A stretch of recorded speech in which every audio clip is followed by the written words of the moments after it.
حضرت آمنہ کہتی ہے کہ میں جس طرف کروٹ لیتی ہوں وہ چاند اس طرف چل آتا ہے، میں اگر سیدھی جانب کروٹ لیتی ہوں تو ادھر چاند آ جاتا ہے، اگر میں داہنی طرف کروٹ لیتی ہوں تو چاند ادھر آ کے سجدے کرنے لگتا ہے، مجھے ایسا محسوس ہوتا ہے کہ تارے میرے قدموں میں آ کر گر رہے ہیں، میرے قدموں کو چوم رہے ہیں، مجھے ایسا محسوس ہوتا ہے۔ نبی پاک صلی اللہ علیہ وسلم کی والدہ محترمہ کو جھک کر پانی بھرنے کی ضرورت نہیں پڑتی تھی، کنویں کے پاس جب وہ جاتے تھے، جب وہ حمل سے تھے، نبی پاک صلی اللہ علیہ وسلم جب موجود تھے تو کنویں کا پانی اوپر آ جاتا تھا، وہ آسانی سے لے لیتے تھے، اور ان کی سکھیاں جو تھیں، ان کی سہیلیاں جو تھیں حضرت آمنہ کی، وہ کہتی تھی کہ بھائی تم اور تھوڑی دیر یہاں ٹھہرو، جتنی دیر تم یہاں ٹھہرے رہتے اتنی دیر ہمارے کو جو ہے آسانی ہوتی پانی لینے۔ حضرت آمنہ نے آگے بتایا کہ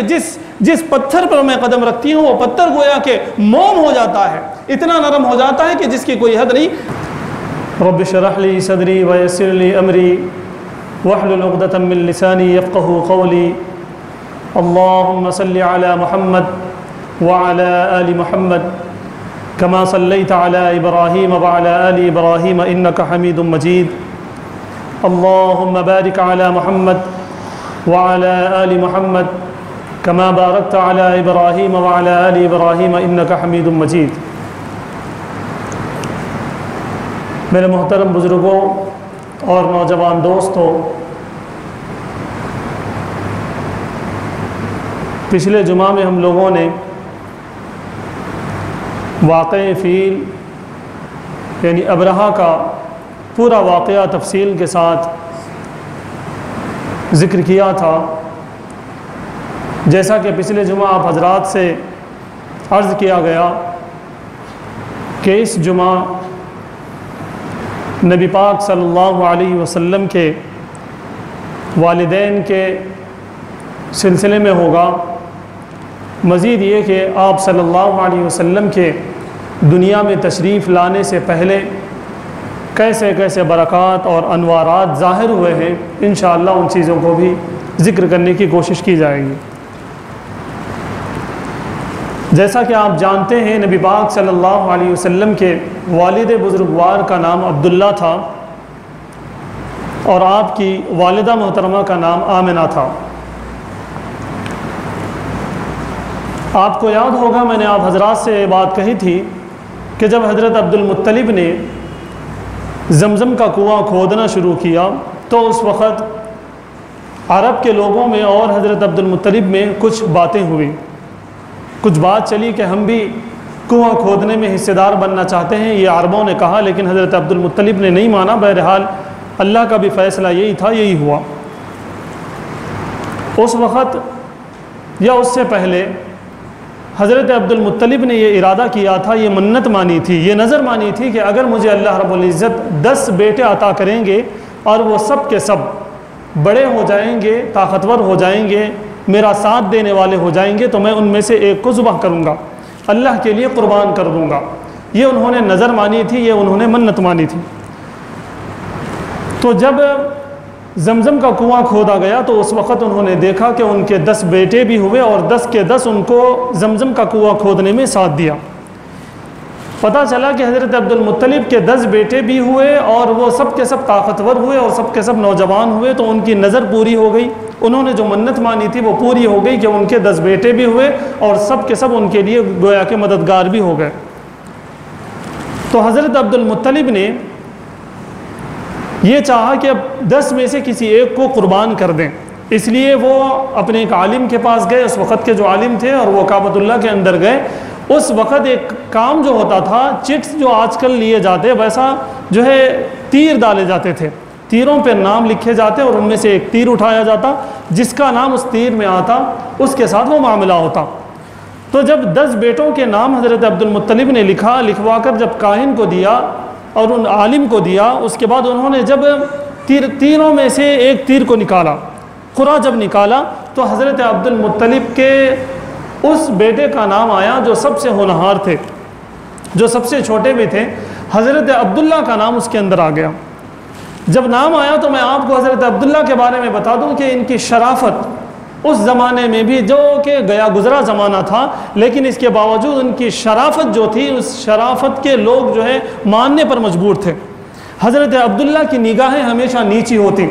حضرت عبداللہ کے کبھی ہاتھ بڑھتے تو کسی کی مدد کے لیے بڑھتے، حضرت عبداللہ کبھی خرچ کرتے تو کسی کی مدد کے لیے خرچ کرتے، اگر بیوائیں ہوتے تو ان کے لیے خرچ کرتے، یتیم بچے ہوتے تو ان کے ساتھ اچھا معاملہ کرتے۔ حضرت عبد المطلب کی شرافت اتنی زیادہ معروف تھی، مشہور تھی کہ دو شیزائیں جب حضرت عبداللہ ایسا نکلتے، اپنی گلی سے نکلتے، جس راستے سے وہ نکلتے، تو دو شیزائیں یعنی کہ نوجوان لڑکیاں اپنے اپنے دروازوں پر ٹھہر کر انتظار کرتی کہ کاش ہمیں عبداللہ ایک مرتبہ دیکھ لے، ایک نظر ہم پہ حضرت عبداللہ کی پڑ جائے اور ہم یہ کہہ سکیں کہ عبداللہ نے ہمیں دیکھا ہے۔ یہ دو شیزاؤں کا من تھا، یہ دو شیزائیں چاہتی تھیں، نوجوان لڑکیاں یہ چاہتی تھیں، لیکن حضرت عبداللہ ہیں کہ اپنی نگاہیں نیچے رکھتے اور اپنا راستہ ناپتے۔ تو اتنی شرافت ان کے اندر تھی، اگر کوئی لڑنا بھی چاہتا تو وہ کسی کو گالی نہیں دیتے، درگزر کرتے، اگر کوئی ظلم بھی کرنا چاہتا تو وہ سہ لیتے، لیکن پلٹا کے وہ ظلم نہیں کرتے۔ بہرحال حضرت عبداللہ ایسے شریف النفس تھے کہ پورے زمانے میں مشہور تھے، کیا مرد کیا عورتیں کیا بچے کیا بوڑھے کیا بڑے سب ان کے چاہنے والے تھے، سب یہ چاہتے تھے کہ ان کے ساتھ اچھا معاملہ ہو اور سب ان کے ساتھ اچھا معاملہ کرتے۔ یہ حضرت عبداللہ تھے جو کہ اللہ کے رسول صلی اللہ علیہ وسلم کے والد محترم۔ جب تیروں میں سے ایک تیر نکالا گیا، قرآن ڈالی گئی تو حضرت عبداللہ کا نام نکلا۔ حضرت عبد المطلب چونکہ اپنے وعدے کے پابند تھے، انہوں نے نظر مانی تھی، ان کو تو ذبح کرنا تھا، وہ حضرت عبداللہ کو لے کر چلے کہ ذبح کریں، ذبح کرنے کی جہاں بھی انہوں نے منت مانی ہوگی۔ بہت سارے لوگوں نے لکھا کہ کعبۃ اللہ کے سامنے انہوں نے چاہا کہ ہم ذبح کریں گے۔ جب کعبۃ اللہ کے سامنے آئے یا پھر وہاں جہاں ان کو ذبح کرنا تھا، حضرت عبداللہ کو جب لے کر وہ آ گئے تو پورے گویا کہ پورا زمانہ سامنے آ کر ٹھہر گیا، کیا بچے کیا بڑے کیا بوڑھے کیا مرد کیا عورتیں، سبھی آ کے حضرت عبد المطلب کا ہاتھ پکڑ لیا اور ان کو کہا کہ حضرت عبداللہ کو ذبح نہ کرو۔ خاص طور سے حضرت عبداللہ کا جو ننیال تھا،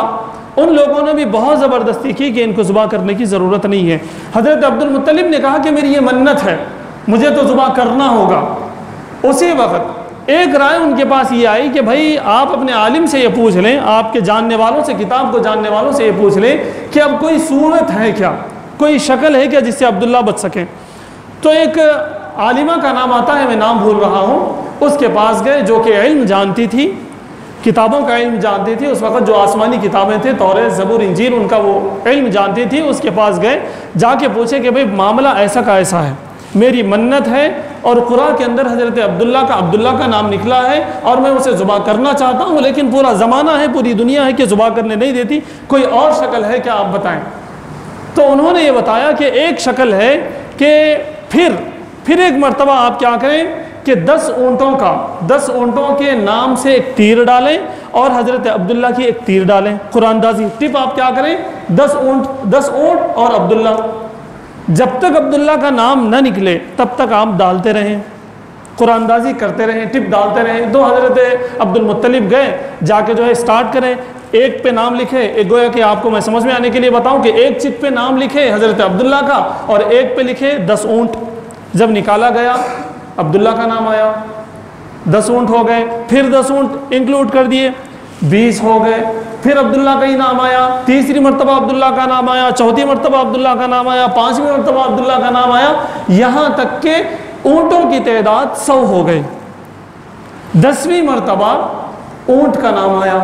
اونٹ کی چیٹ آئی، تو اس وقت یہ فیصلہ ہوا کہ اب یہ جو 10 یعنی کہ 100 جو اونٹ ہیں، حضرت عبداللہ کے بجائے ان 100 اونٹوں کو ذبح کیا جائے گا۔ تو یہ فیصلہ ہوا، یہ اعلان ہوا اور 100 اونٹ ذبح کر دیے گئے۔ کتابوں میں یہ بات واضح طور پر لکھی ہوئی ہے کہ حضرت عبد المطلب نے کھلی اجازت دے دی کہ وہ گوشت، 100 اونٹوں کا گوشت، چاہے جانور کھا لیں، چاہے آدمی کھا لیں، چاہے سٹور کر لیں، چاہے کہیں اور بھیج دیں، جو کرنا ہے کریں، سب کو حضرت عبد المطلب نے اجازت دے دی۔ اور اس وقت کے جتنے لوگ تھے وہ سب لوگ بھی خوش ہو گئے کہ حضرت عبداللہ بچ گئے، وہ ذبح نہیں ہوئے۔ یوں اس وقت سے ایک آدمی کی دیت 100 اونٹ قرار پائی، یعنی کہ ایک آدمی کا اگر کسی نے قتل کیا تو اس پر کتنے اونٹ ہوں گے، 100 اونٹ اس کو دینے ہوں گے، تبھی اس کو معافی ملے گی۔ یہ قانون اس وقت بنا اور اسلام نے بھی اس قانون کو باقی رکھا۔ آج بھی اسلام کا قانون یہ ہے، جہاں پر بھی اسلامی شریعت ہوگی، اگر کسی نے کسی کا قتل کیا ہوگا تو اس کو 100 اونٹ دینے ہوں گے، اس کو دیت کہتے ہیں۔ بہرحال حضرت عبداللہ اس طرح سے بچ گئے۔ اب حضرت عبداللہ کا نکاح کا معاملہ تھا۔ اس وقت حضرت عبداللہ کے نکاح کے لیے جو لڑکیوں کو دیکھا گیا تو اس زمانے میں کون سب سے زیادہ پاک دامن ہے، کون سب سے زیادہ شریف النفس ہے اور کس کا نسب سب سے زیادہ بہتر ہے، یہ دیکھا گیا۔ اور یہ دیکھنے کے بعد ایک قبیلے کے بنو خزرج غالباً، یا پھر میں بھول رہا ہوں کہ کون سا وہ قبیلہ تھا، اس قبیلے کے سردار کی صاحبزادی تھی حضرت آمنہ، ان کو متعین کیا گیا کہ حضرت عبداللہ کا نکاح ان سے ہوگا۔ یہ بات بھی روایتوں میں ہے کہ جب حضرت عبداللہ گزرتے تھے تو ایک عورت تھی جو کہ کتابوں کو جاننے والی تھی، ایک لڑکی تھی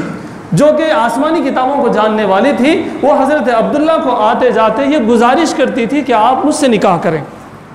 میں چاہتی ہوں کہ میں آپ سے نکاح کروں، آپ سے گزارش ہے کہ آپ مجھ سے نکاح کریں، وہ کہتے رہتی تھی۔ ایک مرتبہ جب حضرت عبداللہ کا جب نکاح ہو گیا، نکاح ہونے کے بعد جب وہ واپس آ رہے تھے تو اس لڑکی نے کہا کہ لگتا ہے تمہارا نکاح ہو گیا۔ تو حضرت عبداللہ نے کہا کہ بھئی تمہیں کیسے معلوم؟ تو اس نے کہا کہ میں آپ کے چہرے پر، میں آپ کے پیشانی پر ایک نور نبوت دیکھا کرتی تھی اور میں یہ چاہتی تھی کہ وہ نور نبوت میرے بطن میں آئے، اس لیے میں آپ سے نکاح کرنا چاہتی تھی۔ میں آپ کی خوبصورتی کے پیچھے نہیں آ رہی تھی، میں آپ کے نسب کے پیچھے نہیں آتی تھی، میں ایک نور آپ کے چہرے پر دیکھ رہی تھی، وہ نور نبوت ہے۔ اس نبوت کے نور کو پانے کے لیے تاکہ وہ میرے اندر منتقل ہو، اس لیے میں چاہتی تھی کہ میں آپ سے نکاح کروں۔ لیکن عبداللہ مجھے لگتا ہے کہ آپ کا وہ نور کسی اور کے اندر منتقل ہو چکا ہے، آپ کے پیشانی پر اب وہ نور مجھے نظر نہیں آتا۔ حضرت عبداللہ نے کہا کہ ہاں آپ کی بات صحیح ہے، میرا نکاح ہو چکا ہے حضرت آمنہ سے، میں وہیں سے لوٹ رہا ہوں۔ اللہ کے رسول صلی اللہ علیہ وسلم کے آمد کے جو اثرات تھے وہ آپ صلی اللہ علیہ وسلم کے دنیا میں آنے سے پہلے سے موجود تھے۔ بہرحال جب نکاح ہو گیا تو حضرت عبداللہ کے بارے میں یہ آتا ہے کہ آپ صلی اللہ علیہ وسلم ابھی آپ اپنی والدہ کے بطن مادر میں ہی تھے، آپ صلی اللہ علیہ وسلم ابھی پیٹ میں ہی تھے کہ حضرت عبداللہ کا انتقال ہو گیا۔ یہاں پر بھی لوگوں نے بہت ساری باتیں لکھی ہیں کہ اللہ رب العزت نہیں چاہتے تھے کہ ان کے والد محترم جو ہے زندہ رہیں اور ان کی وہ تربیت کریں۔ اللہ کو یہ بتانا تھا کہ یہ تو در یتیم ہے، یہ وہ یتیم ہے جس کے دنیا میں آنے سے پہلے ہی اس کے سر سے اس کے والد کا ہاتھ ہٹا لیا گیا۔ یہاں پر بہت سارے لوگوں نے بہت سی چیزیں لکھی ہیں، لیکن میں ایک طرف اشارہ کرتے ہوئے آگے بڑھوں کہ جو بچے دنیا میں یتیم پیدا ہوتے ہیں یا پھر دنیا میں یتیم ہو جاتے ہیں، ان کے لیے نبی پاک صلی اللہ علیہ وسلم کی یہ سب سے پہلی گویا کہ سنت ہے جس پہ وہ عمل پیرا ہوں گے تو انہیں تسلی ہونا چاہیے، وہ خوش ہو جانا چاہیے۔ میں تو آگے بڑھ کر یوں کہوں گا کہ یتیم بچوں کو خوش ہو جانا چاہیے کہ وہ اللہ کے رسول صلی اللہ علیہ وسلم کی طرح دنیا میں وہ یتیم ہیں۔ ایک بات ہے کہ باپ کا نہ ہونا بہت بڑا دکھ کی بات ہے، بہت بڑی جو ہے بہت زیادہ جو ہے انکمفرٹ یہ بات ہے، لیکن یتیم بچوں کو چاہیے اور یتیم کے رشتہ داروں کو چاہیے کہ وہ ان سے یہ بات کہیں کہ سنت رسول صلی اللہ علیہ وسلم ہے، آپ صلی اللہ علیہ وسلم خود یتیم پیدا کیے گئے۔ ایک اور طرف میں اشارہ کرتا ہوا چلوں کہ جو کوئی یتیم بچوں کے اوپر سر پر ہاتھ رکھے گا، جو کوئی یتیم بچوں کا خیال کرے گا، جو کوئی یتیم بچوں کے کپڑوں کا، ان کے رہنے سہنے کا، ان کے اسکول کا، ان کے کسی بھی چیز کا خیال کرے گا، تو آپ یاد رکھیے نبی پاک صلی اللہ علیہ وسلم بھی یتیم تھے۔ اس طرح یتیم کے لیے اگر ہم کچھ کریں گے تو انشاءاللہ ہمیں اتنا اجر اور ثواب ملے گا کہ جس کی کوئی حد نہیں ہے۔ اور قرآن میں اور حدیث میں یہ چیزیں بتائی بھی گئی ہیں کہ یتیم پر ظلم ہوگا تو اس کے ساتھ کیا معاملہ ہوگا، اور کوئی یتیم کے ساتھ اچھا معاملہ کرے گا تو اس کو اللہ رب العزت کیا کچھ عطا کریں گے۔ بہرحال یہ میری ٹاپک نہیں ہے، ہم ٹاپک کی طرف آتے ہیں۔ اللہ کے رسول صلی اللہ علیہ وسلم جب نبی پاک صلی اللہ علیہ وسلم جب اپنی والدہ محترمہ کے کوکھ میں آ گئے، یعنی کہ حضرت آمنہ جب حمل سے ہو گئے، تو جب لوگوں نے دیکھا، دنیا نے دیکھا کہ ایسی چیزیں، خارق عادت چیزیں، ایسی چیزیں دنیا کے اندر پیش آئیں، حضرت آمنہ کے ساتھ پیش آئیں کہ لوگ ہکا بکا ہو گئے، لوگ پریشان رہ گئے۔ خود حضرت آمنہ بھی بتاتی ہے کہ کیا کچھ میرے ساتھ ہوا ہے۔ ایک بات یہ ہوئی، بہت مشہور بات ہے، میں وہ آپ کو بتاتا چلوں۔ حضرت آمنہ کے بدن سے، حضرت آمنہ کے پسینے سے، حضرت آمنہ کے تھوک سے بھی خوشبو آنے لگی۔ حضرت آمنہ خود بتاتی ہیں کہ مجھے جب پسینہ آتا اور میں جب پسینہ پوچھتی تو اس پسینے سے مجھے خوشبو آتی، اور یہ بھی انہوں نے بتایا کہ میں بار بار اپنے دوپٹے کو دھونے کے باوجود وہ خوشبو وہاں سے نہیں جاتی۔ اب میں آپ کو تصور میں اس دنیا میں لے چلوں، اس زمانے میں لے چلوں کہ جس زمانے میں حضرت آمنہ موجود تھی اور وہ حمل سے تھی، ان کے بطن مبارک میں نبی پاک صلی اللہ علیہ وسلم موجود تھے، تو کیا کچھ ہوا ہوگا۔ میں آپ کو بتا دوں کہ اس وقت ہوا یہ ہوگا، وہ دھیمے دھیمے وہ خوشبو پھیلتے پھیلتے اپنے پڑوسیوں تک پہنچی ہوگی، وہاں سے اور آگے پہنچی ہوگی، پورے شہر میں وہ خوشبو پھیل گئی ہوگی، اور لوگ یہ تصور کرنے لگے ہوں گے کہ بھئی وہ واقعی وہ خوشبو تو ایسی تھی کہ جس طرح کی خوشبو عربوں نے آج تک کبھی نہیں سنا تھا، ایسی خوشبو تھی کہ ویسی خوشبو لانے کی کسی کی مجال نہیں تھی۔ ظاہر سی بات ہے وہ نبی پاک صلی اللہ علیہ وسلم کے بطن مبارک میں ہونے کی وجہ سے وہ خوشبو پھوٹ رہی تھی، جس خوشبو کا مقابلہ مشک و عنبر بھی نہ کر سکے، جس خوشبو کا مقابلہ پوری دنیا کی کوئی خوشبو نہ کر سکے۔ تو پورے مکے کے اندر یہ خوشبو پھیل گئی ہوگی، اور سب لوگوں نے یہ تلاش کیا ہوگا کہ یہ خوشبو آ کہاں سے رہی ہے۔ لوگ تلاش کرتے کرتے حضرت عبد المطلب کے گھر تک آ پہنچے ہوں گے۔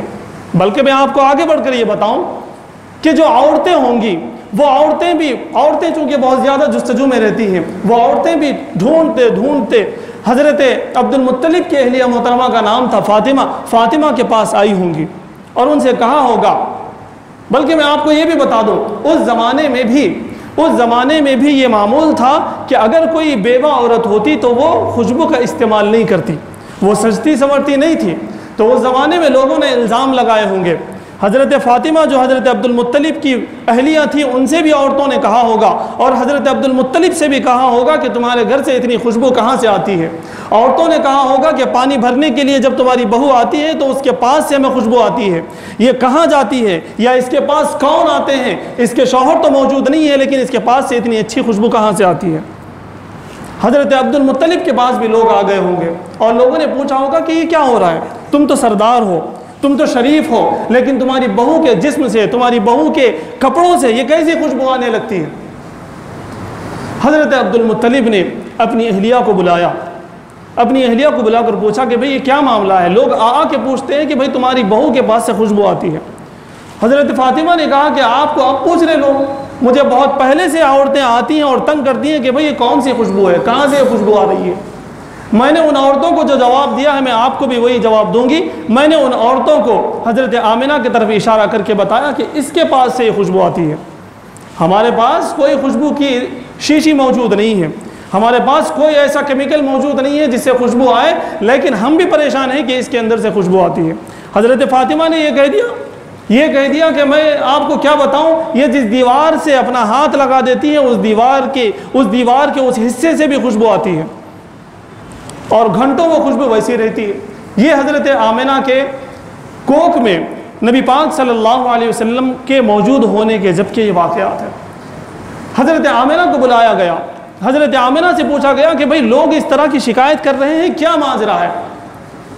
بعض لوگوں نے بتایا کہ حضرت آمنہ نے کہا کہ ابو میں آپ کو ان کے بارے میں بتاؤں یا پھر ان لوگوں کے بارے میں بتاؤں جو روز رات میں کبھی حضرت آدم، کبھی حضرت ابراہیم، کبھی حضرت نوح، کبھی حضرت موسیٰ میرے خواب میں آتے ہیں اور کہتے ہیں کہ مبارک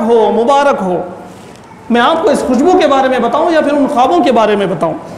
حضرت آمنہ کہتی ہے کہ میں جس طرف کروٹ لیتی ہوں چاند اس طرف چل آتا ہے، میں اگر سیدھی جانب کروٹ لیتی ہوں تو ادھر چاند آ جاتا ہے، اگر میں داہنی طرف کروٹ لیتی ہوں تو چاند ادھر آ کے سجدے کرنے لگتا ہے، مجھے ایسا محسوس ہوتا ہے کہ تارے میرے قدموں میں آ کر گر رہے ہیں، میرے قدموں کو چوم رہے ہیں، مجھے ایسا محسوس ہوتا ہے۔ میں آپ کو اس خوشبو کے بارے میں بتاؤں یا پھر میں یہ بتاؤں۔ حضرت آمنہ نے آگے کہا میں جب پانی بھرنے کے لیے جاتی ہوں تو ایک ہاتھ میں میرے گھڑا ہوتا ہے اور ایک ہاتھ میں اپنے اس مہمان پر رکھی رہتی ہوں، اور جب میں کنویں کے پاس جاتی ہوں تو لوگ مجھے کہتے ہیں، میری سہیلیاں مجھ سے کہتی ہیں کہ تم یہیں ٹھہرے رہو۔ وجہ انہوں نے یہ بتایا کہ جب تک تم یہاں ٹھہری رہتی ہو پانی اوپر ہی رہتا ہے،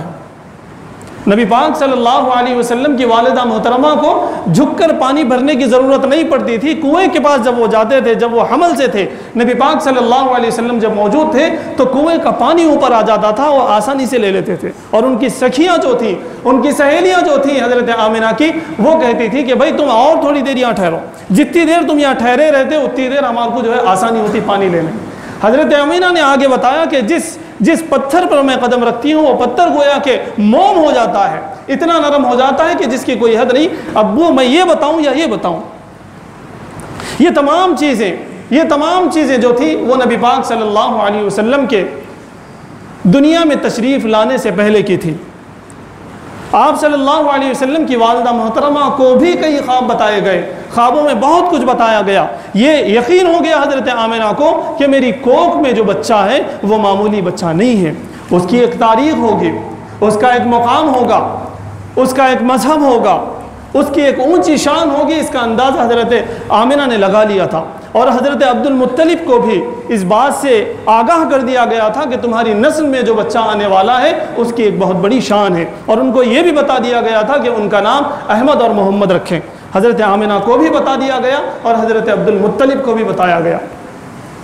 بہرحال یوں اللہ کے رسول صلی اللہ علیہ وسلم کے دنیا میں آنے سے پہلے انوار اور برکات دنیا کے اندر ظہور ہو گئے اور شامل ہو گئے. اللہ تعالیٰ سے دعا ہے کہ اللہ تعالیٰ ہمیں نبی پاک صلی اللہ علیہ وسلم سے سچی پکی محبت نصیب فرمائے اور ان کے ایک ایک عمل کو اور ایک ایک سنت کو جان جان کر عمل کرنے کی توفیق عطا فرمائے. وآخر دعوانا الحمدللہ رب العالمین. سنتوں کے لیے وقت دیا جاتا ہے.